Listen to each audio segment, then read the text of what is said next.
Welcome back to Into Greatness. I'm Jason here with Jolene. She's the expert. I'm not, but we all know a little bit about mental health. So we can help you out with that as best we can here and hopefully provide some good knowledge, a few laughs, and some insight or two. This week, we're touching on childhood trauma, which is something I think a lot of people don't want to think about because it's everything that happens to us as kids affects the rest of our lives. And it's interesting being a parent now and seeing the things that have impacted my son and how it's sort of played out in his, almost 11 years.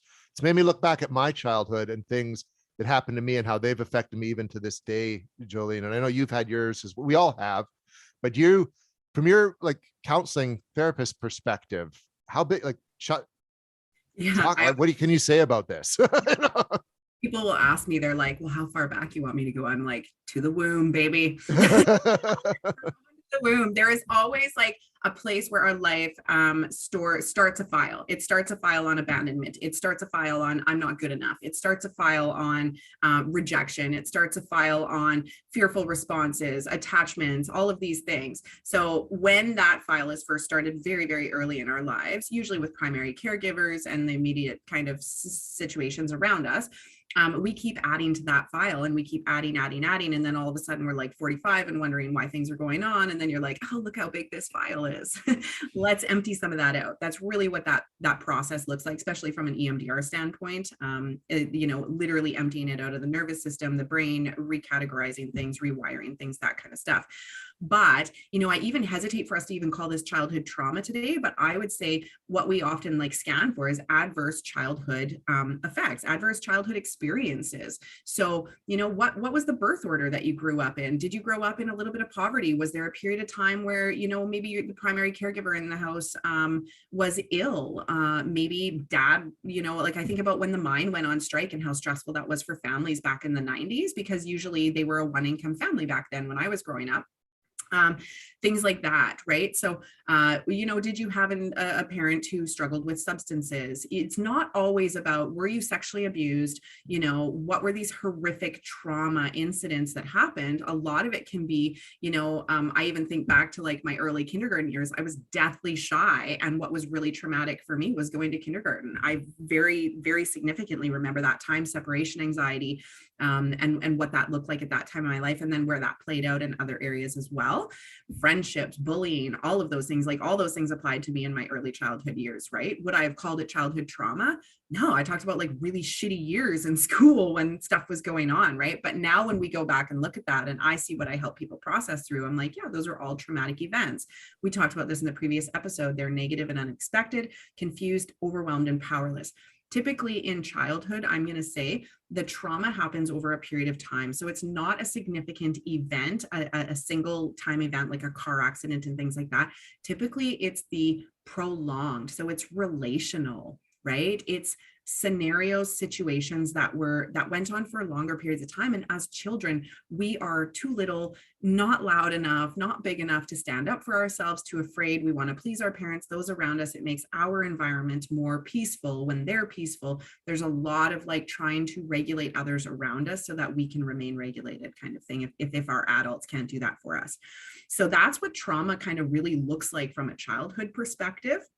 And I'm really covering this vaguely because I just really want people to start looking at it and going like, oh, so the fact that my sister was this big drama queen and took all my parents' attention and that made me not speak up about my needs. Are you saying that that's kind of trauma?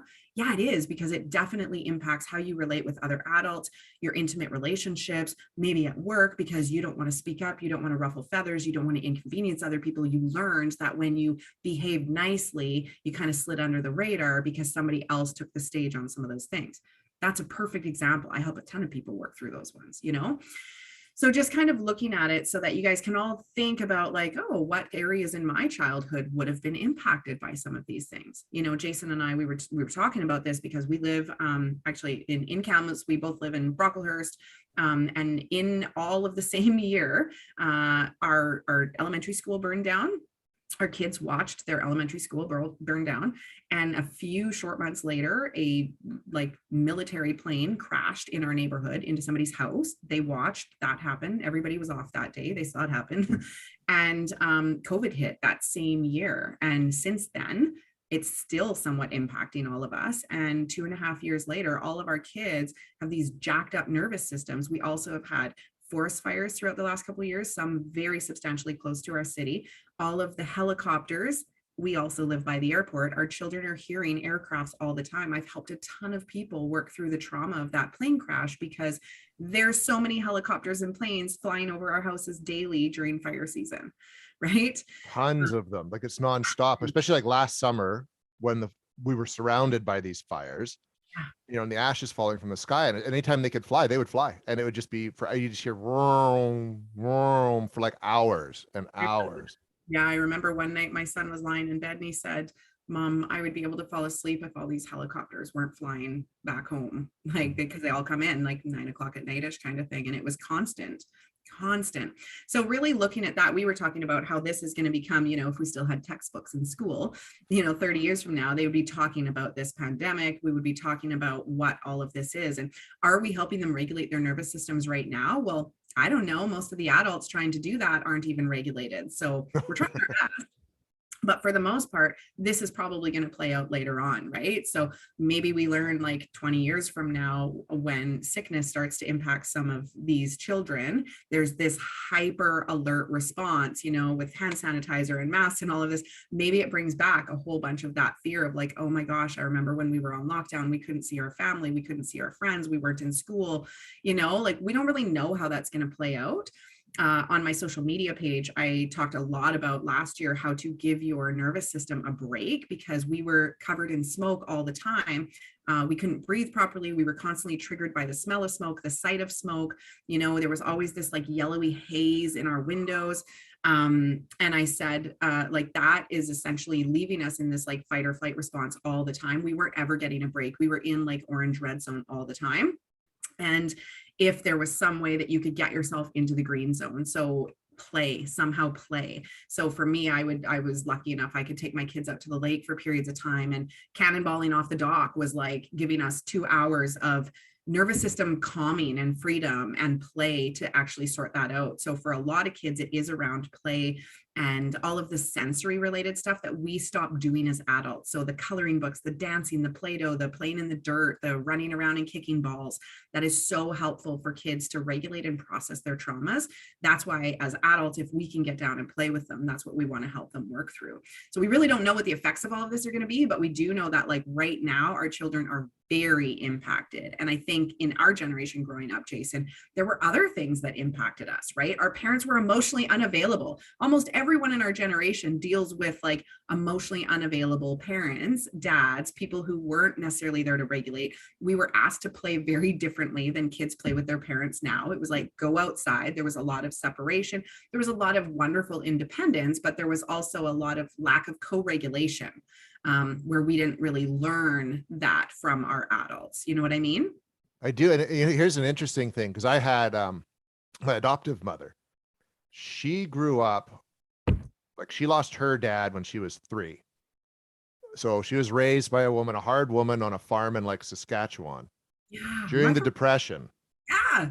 Right. And so growing up, like she tried her best. Obviously she couldn't have kids of her own, so she never dealt with that. But it was very much like a feeling of you had to earn that love and prove yourself. Plus, even though my adoptive father was very successful, they went broke right around when I was born, but he bounced back because he's just really resourceful. He was quite successful and quite a bit of money. Like there was always like, you can't spend this. You don't do that. If you can't go have too much fun that you spend money on. If you buy a book, you got to make it, you don't read it quick. You got to read it, draw it out as long as you can to get the most bang for your buck out of it. And it's funny, even though like she's dead and I realize all this is because of what she grew up with imprinted on me, I still sometimes do that. Yeah. I spent $20 on a book. I'm going to read this. It's going to take me a month to read this book. You know, it's like, fuck that. I'm going to read it in a weekend. I'm going to go buy another one because we're okay. You know what I mean? But it sticks in your brain. So I'm curious what we're going to put on our kids when they're adults and how that's going to work. Yes, and I love that you gave that example, because I go back and look, my both my parents, it's funny, my mom's side came from Saskatchewan farm kind of stuff. So my grandma had like 6 kids working on this farm. And actually, I realized that when I had twins, I realized my grandma had twins, but one died at birth. So I don't think she ever saw that baby back then. So look at what grief and trauma looks like for them back then, right? So she had like, I think she had like 6 kids or something. My grandpa was away at war. So she was like running this farm. And that's when like there was no washing machines. You were the washing machine. I'm like, oh my God, she was incredible, right? But that would be miserable. And I wouldn't be surprised if she was full of resentments for for a long time, right? I've done my work. Somebody fucking cater to me, right? Yeah. So then I've always looked at that in terms of like when my grandpa came home from war, my mom was the youngest. And my mom always said, like, no, I had it good because he was home when I was through most of my childhood. It was all of her older siblings where he was gone. And I said, yeah, but mom, I don't think you got the good version of him. You got the shell-shocked version of him, the PTSD version of him. So everyone else was kind of like saved by that version of him. And I think you might have gotten the worst of it. So yes, he was home, but you got a very damaged version of him that had been away at war, right? Yeah. It was really interesting when we start really appreciating what the intergenerational effects of even our like veteran ancestors are, because we talk about that with our indigenous populations, but it does apply to other scenarios as well, especially with our military families. And then I look at my dad's family and it was the same thing. My grandma and my grandpa on that side both were in the war. It's a really cute story. My grandma used to like weld the wings on the planes and my grandpa flew them. Oh, But sweet. yeah, super sweet. Hey, I have a fascination with all things war. My dad did as well, because I think he felt connected to them because his biological dad died when he was really young. So my grandma remarried because you couldn't be a single mom back then. And I think was in a very not good relationship with that man for the rest of her life. But it's a survival thing at that point, right? But when we look at all of those things and exactly how that like filters into how we live, that lack kind of mentality around, we don't know when we're going to go broke, we don't know when the whole economy is going to crash. And let's talk about what that was like now for that generation to live through COVID and watch toilet paper and gas prices and all of these things. And they're like, yeah, you could be left with nothing but potatoes, guys. Yeah. And Like, don't real. panic. They're reliving all of that again, like from their nursing home, feeling like incredibly helpless, probably, right? Yeah, fascinating. It is fascinating. And it gives me pause too, because like even one of my big experiences, obviously I was adopted, but I didn't know that. But Mhm. even that as a child had an impact, because the research I've done, something's wrong inside of you. You're automatically given this depression, this anxiety, this fear of being abandoned. It's all this subconsciously imprinted on you, but you don't know that. And then growing up, how just like, like I talked about the dyslexia and the bouncing schools a lot, how that would just take those subconscious traumas I didn't even know about and just make them so much worse. Yeah, they're files, right? They were Yeah. files. It's like secretly filing them in there and you didn't even realize they were being filed. Yeah. Yeah. Yeah, absolutely. And then not even being told about it, until much later in life, and just going like, whoa. And I'm sure that's something I'm still figuring out, like how I feel about that. No, It's almost like dishonesty, like in a way. for sure, right? Betrayal, violation of all of those things, right? And then like abuse of our trust, how we just have this like, I think as children, like we have this beautiful way of just trusting without fear and just like living with these open hearts. And it's not until negative things happen that we start to armor up, right? So I think what also fascinates me is that people, and that's why I love this work. I love learning about people and their stories and their lives, because people fascinate me. Because even though we go through life navigating all of these things, we're so fucking resilient. And it's like, what is the difference between that person who ends up on the streets addicted, and this one? Like, we are all one bad decision away from being in that position. So what is it? I look back at people I partied with in high school, and some are not doing well. And I'm like, what was the difference between the two of us? So I'm always fascinated between like what makes people more resilient, or how people are able to continually cope with these kind of blows against them. And I think that this brings us back to this like state of balance, the state of equilibrium, when I'm hot, my body's going to try and regulate and cool. We do this from a biological level, but I think we also innately do this from a what do I need right now to regulate level, right? And we are able to numb ourselves out. We are able to disconnect. Some people can disconnect and dissociate from their traumas so effectively so that they can just lead a regular, I'm using my bunny ears here, regular quote unquote life, right? And it's fascinating once they finally decide that they're at a place of maybe stability in their life as we get older, right? Like, I think there's a time and a place for all of it. Then they start to unpack all of this, and you're like, oh my gosh, the fragile foundation that this Jenga tower is built on is so prestige and so thoughtful and intentional. Like, I am not tearing this down with you. We are going to take one block out at a time because you have built this and your life around these traumas so strategically just to survive. And you've done really well. But it doesn't have to be this hard, and it doesn't have to be this fragile. Does that make sense? It does. I had a grandfather who fought in the Second World War. I mean, he landed on Juno Beach and fought his way into Germany, right? And then in his civilian life, he was a firefighter. Wow. And he was the most humorous, easygoing, well-adjusted person. Yeah. You know what I mean? Like and I remember he'd tell us war stories, right? And how he kind of got by. And I remember asking him, well, how did you deal with all that? And and he just sort of said, like, I got out of it. He never took a shot. He never got a scratch on him. Wow. And he just saw himself as lucky, and he was just going to enjoy life as best he could.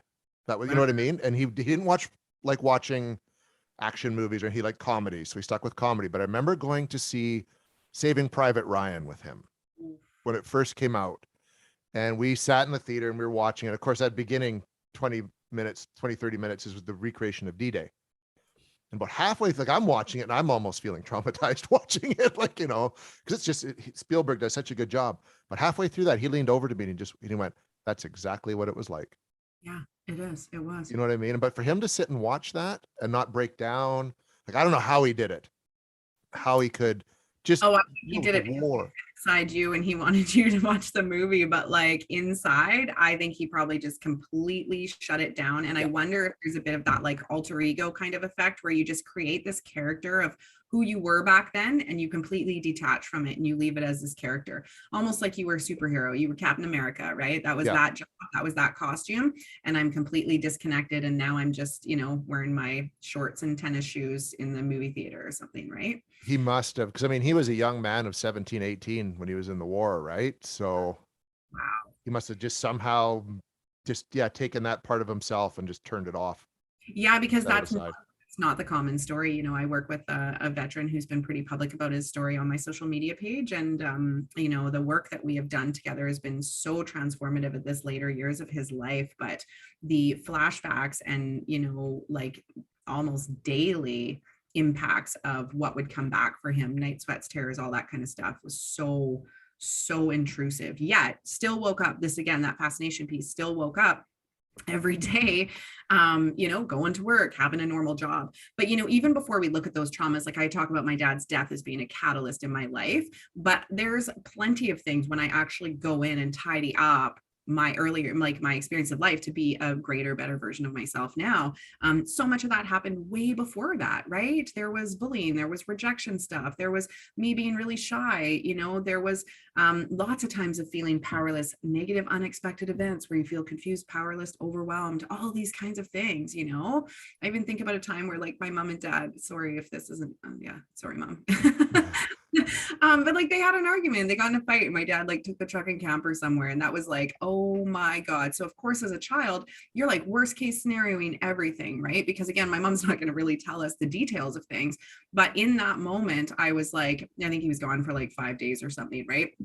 And in that moment, I'm like, worst case scenarioing, because this is what kids do. And this is why when we can support kids, the more information you give them, the more factual, tangible information you give them, the less they have to make up in their mind, because they will fill in the blanks. I promise you that. So be honest with your kids, let them know things. I talk about this in childhood grief all the time. We'll do an episode on that because I've done a lot of stuff around childhood grief and whatnot, but don't leave room for them to fill in the blanks, because they will come up with amazing things, right? But I remember decision I had made, which really goes back to some of my like people pleasing and, like, please, like, trying to alleviate others' discomfort and stuff. I go back and see where that early patterning came in, self-abandonment almost, right? Is I was like, if mom and dad are going to divorce, I have to go live with dad because he can't take care of himself. Because he didn't do the cooking in the house. He didn't do any of that. He was the breadwinner, right? And he fixed everything, but like my mom ran the household. So I think at like 7 years old, I knew my mom would take better care of me, but I sacrificed that and made a decision in my head that if mom and dad split up, I would go live with dad. I don't think I ever even told my mom this. Maybe she'll be listening. This is the martyr wound in me, right? That again, you can see followed me through life until I've healed it now. But yeah, he can't take care of himself. So I will go do that, even though I would suffer through that, right? Like fascinating that a 7-year-old would come to that in their head, right? But we do, and we forget that. Like I know with Griffin, he just comes up with these, like you say, that he can come up with these, any worst case scenario, but he can fix a problem in his mind. I remember one, it was almost just like when I was dealing when my adoptive mom was passing away. And I was walking home. It was the day that she was going to die. Like we knew it. It was happening that day. Yeah.